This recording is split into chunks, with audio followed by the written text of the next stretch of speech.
رشتے آئینے کی طرح ہوتے ہیں. جو چیز آپ چاہتے ہیں کہ سامنے والے کے رشتے میں آپ کو ملے، وہ چیز اپنے رشتے سے دوسروں میں بانٹنا شروع کر دیں. جیسے جو لوگ چاہتے ہیں کہ ان کے بچے ان کی عزت کریں، انہیں چاہیے کہ سب سے پہلے خود بچوں کو عزت دیں، تبھی بچے انہیں عزت واپس دے سکیں گے. آپ کی نرم آواز، آپ کا محبت بھرا لہجہ، آپ کے پیار بھرے ہاتھ اور آپ کے اچھے الفاظ، یہ سب چیزیں پہلے اپنے دل اور اپنے رویے میں شامل کریں اور یہی اصول اپنے ہر رشتے پر لاگو کریں. یقین مانیں آپ کو وہی واپس ملے گا جو آپ دوسروں کو دیں گے.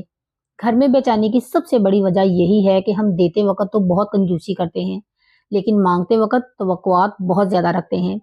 اگر اللہ نے آپ کو بڑا مقام دیا ہے، یعنی کہ آپ گھر کے بڑے ہیں، تو سب سے پہلے دینے کی ذمہ داری بھی آپ ہی پر ہے. آپ کو اپنا بڑا پن دکھانا ہے اور دوسرے کو محبت دینی ہے. یقین مانیں اگر آپ یہی اصول اپنی بہو پر بھی اپنائیں نا، جب وہ گھر آئے تو اس سے لینے کی امید نہ رکھیں، اس کی خامیاں تلاش نہ کریں، اس کی غلطیوں کو نظر انداز کریں، بلکہ سب سے پہلے اس کی جھولی میں محبت اور عزت ڈالیں. پھر دیکھیں وہ کیسے یہ سب کچھ واپس آپ کو لوٹا دے گی. سب سے بڑی ذمہ داری ہمیشہ بڑے پر ہوتی ہے.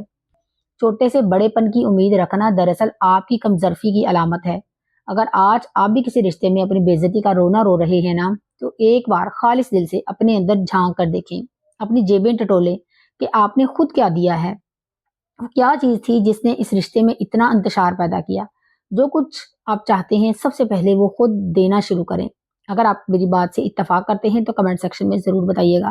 اگر ویڈیو اچھی لگے تو لائک اور سبسکرائب کرنا مت بھولیے گا. جزاک اللہ خیر.